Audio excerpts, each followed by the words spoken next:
International System of Units. What is an international system of unit? The International System of Units, abbreviated SI from the French word for International System of Units, is a modern form of the metric system, and it is generally devised around the convenience of a number 10. In everyday commerce and as well as in science, it is a system that has been agreed upon by the whole world. This system consists of 28 units in total. 7 of them are base units, 2 are supplementary, and 9 are derivative of the supplementary and the base units. The 7 base units for the SI system are mass, length, time, electric current, thermodynamic temperature, amount of substance, luminous intensity. In this course, in this semester, we will only talk about 3 of them, which are length, mass, and time. Length is expressed in meters, mass in kilograms, and time is expressed in seconds. Just to give you an idea, table 1.1 kind of gives you an outline of what basic SI units are defined in terms of. So for example, for length, a meter is defined as a distance traveled by light in vacuum during the time interval of 1 over 299,792,458 seconds. Similarly, time is defined as a duration of 9192,631,770 periods of the radiation corresponding to the transition between 2 hyperfine levels of the ground state of the cesium-133 atom. Okay, now do we need to memorize these? Probably not. But what we should remember for this semester is length will always be expressed in meters, mass will always be expressed in kilograms, and time will always be expressed in seconds. So if you see somewhere other units being used for length, mass, or time, what do we need to do? Convert. Okay, just close your eyes, convert right away. It will avoid lots and lots of problems that you may face towards the end of the problem or towards the end of the semester, whatever you want to call it. So, word of warning, whenever you see a system other than the SI, convert. The supplementary SI unit consists of the quantity angle and the solid angle, where the symbols are theta and phi, and we will talk about these as we go along during the course of the semester. Units. Some standard SI unit prefixes and the respective powers of 10 are given in this slide. You may want to become very familiar with this slide because it incorporates all the units that you might see and you may need to convert at some point or the other. For example, some of the really important ones are centi, milli, micro, nano, pico, and on the other hand, with multiples of 10 to the power 3 and so on, could include kilo, mega, giga, and so on and so forth. So you might want to become really familiar with these symbols as well as these prefixes. So as we talked about it, if you see something that is not an SI standard, you need to be able to convert.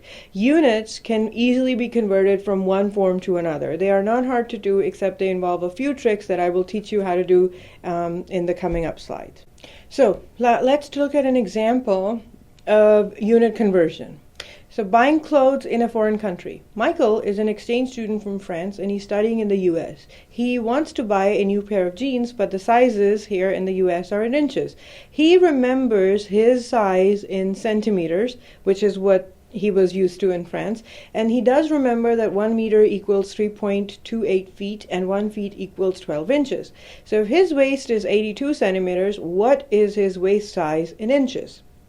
So now let's talk about how we will do this problem. So the first thing we need to know is what is given to us, right? So given in this problem is Michael's waist size, which is equals to 82 centimeters. And we need to be able to convert this into inches given the fact that 1 meter is equals to 3.28 feet and 1 foot is equals to 12 inches. Okay, now how do we solve this problem? First, we need to be able to convert centimeters into meters, then to feet, and then to inches. Now, how do we do that? There are multiple ways of doing it, but the most easiest way that I found how to do this is do it this way. So we'll start at the beginning, and we are going to say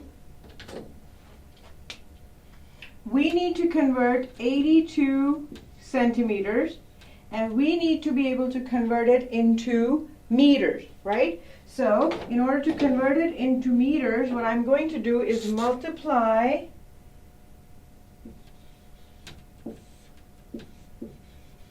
such that the centimeters cancel out and my answer comes out in meters, right?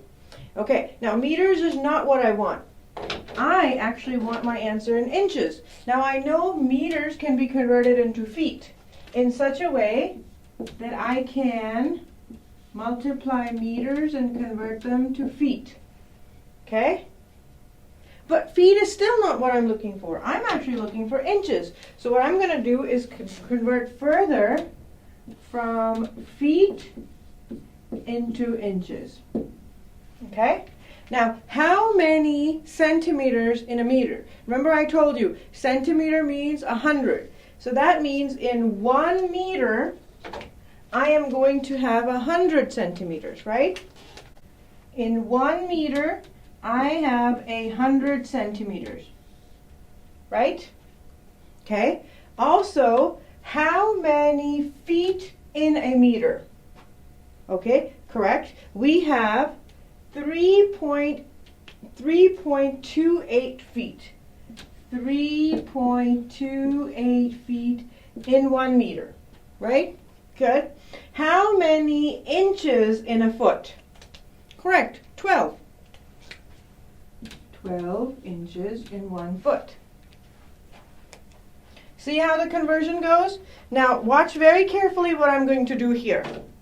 I am going to cancel out centimeters here, meters here, and feet here.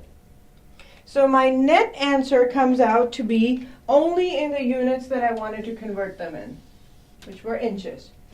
Now I'm going to rewrite this again. I have 82 times 3.28 times 12 divided by 100 inches. And those are the numbers I was looking for. And if you can plug all of those numbers into your calculators, you come up with the inches, which I believe should be something like 32.72 inches. Now, note, how many significant figures did my original question have? 82. So I should be okay by approximating it to be about 33 inches.